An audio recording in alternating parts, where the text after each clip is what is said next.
hooking line. Well guys, I wanted to show you a bunch of different variations on an old dance tune hook and line. It's also known as Minnow on the hook or Shout Lulu. A couple other variations on that. But it's a very early dance number, I think. One indicator of that is that it's all played on these bottom 3 strings and the thumb string. You don't need a 5-string banjo to play hook and line.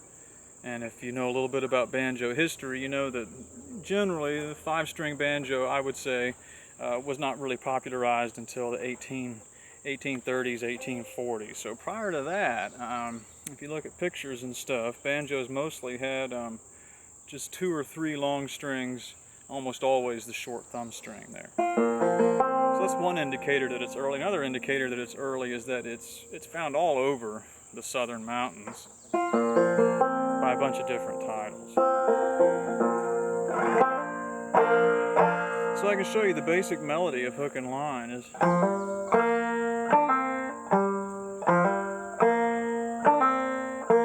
all on the 2nd fret.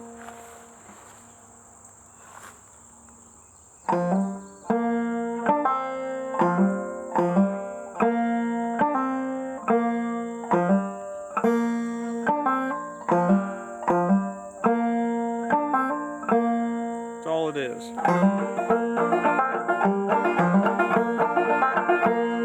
And you can get a little slight variation off of that by doing a pull with your middle finger off the 2nd fret in there. See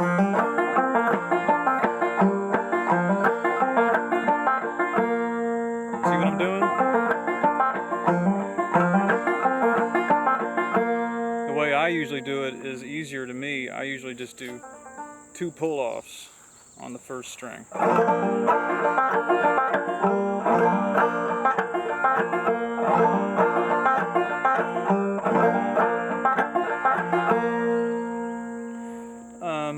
And the other thing, I first saw John Haywood do something like this. I can't even really recreate what he did, but he did something like this. I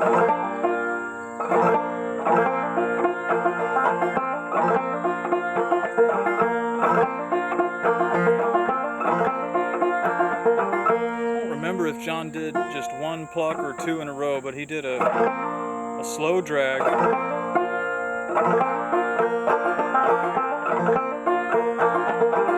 Something like that. So I came up with he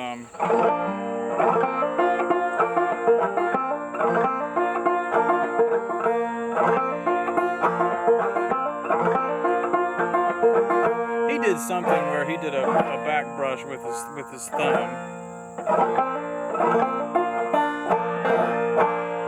I can't recreate it, but what I saw and what I was able to emulate from that was this.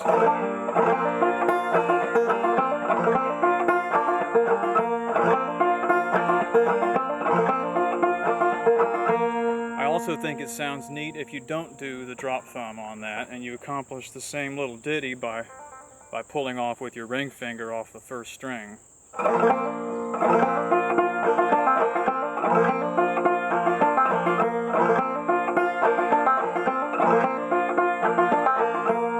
And that's pretty cool.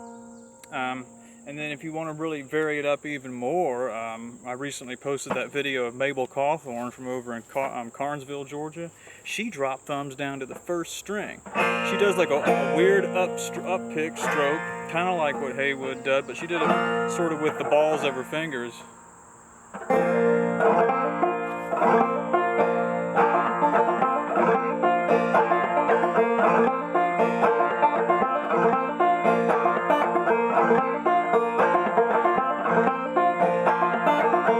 She dropped thumb down to the 1st string, has a crazy sound to it. I don't really incorporate that much, but it'd be cool maybe if that's something that you're interested in, maybe you could work it up. I don't know if I'll ever work that up. That's pretty different from the way I play, but Maybel Cawthorn, man, she was really a good picker.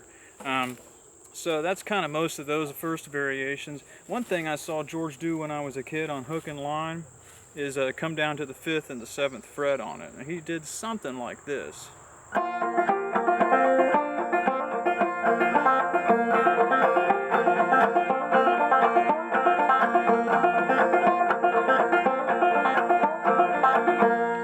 something like that. This was about, 15 years ago. He didn't do it this last time. But he did that when I was a kid, something like that. So that's what I come up with, and all that is you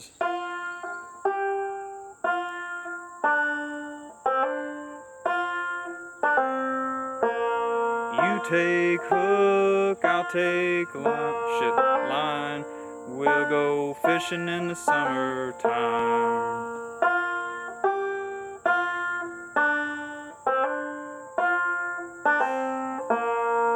So that's that. And one that I came up with in recent years that is real simple, but is kind of just another showy variation. I do it all with my ring finger on the first string at the 2nd fret, and it's just a series of fast pulls with a hammer in there and a big slide.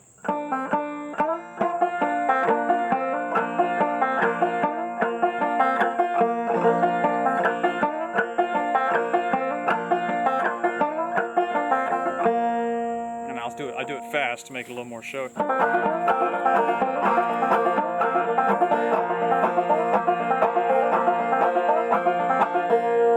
But all I'm doing is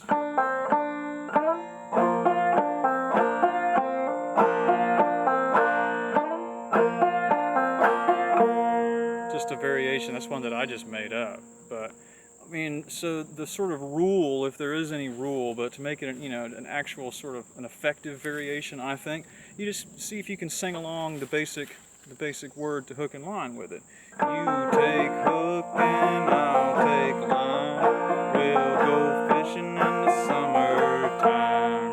So it works, Same as you take hook and I'll take line, we'll go fishing in the summertime.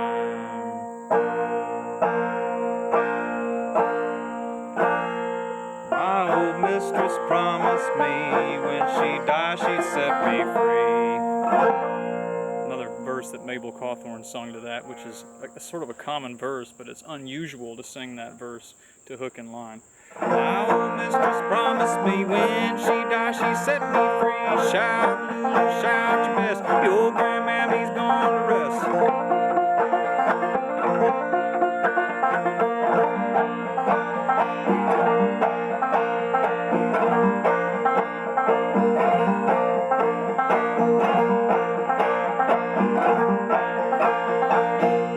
A bunch of old, simple, showy stuff. I mean, if you can look up, I did a video about how I do that what I call fanning up the neck.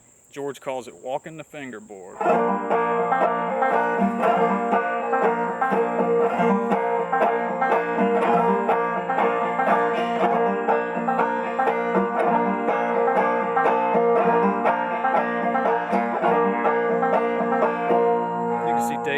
He used to do stuff like that. I learned it from George. Yeah, guys, that's hook and line. It's a hell of an old tune. When I recently visited George, he and I did basically one of my favorite things to do, which is just sit with a friend or two with just one banjo, drink a little bit of alcohol late at night, and pass the banjo back and forth between the 2 or 3 of you.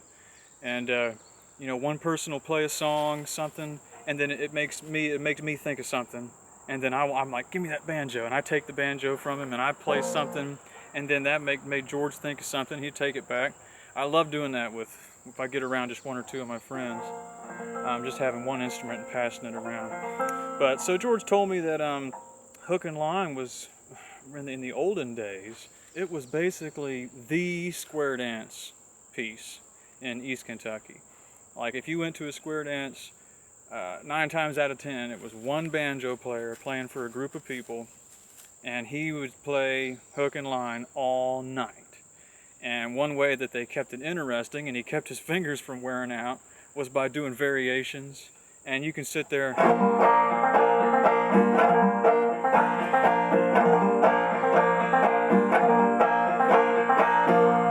can do that all damn night, There's a little bit about in the liner notes in a Roscoe Holcomb album where it talks about his version of hook and line. And Roscoe, in the middle of his hook and line, he goes, to break up the monotony of hook and line, which they would play all damn night, he sings a verse from California Blues. And he said every time he would do that, when the dancers started to get tired and weary looking, he would break out with that California Blues, and people would laugh and they'd kick in and start dancing again. So let's see if I can do it.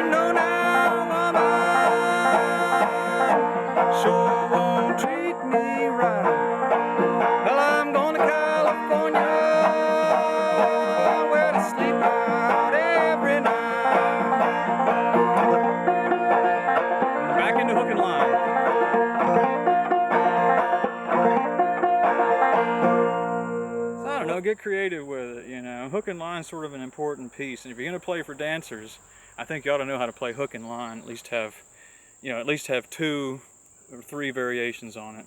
All right, guys, we'll see you later. Thanks for looking.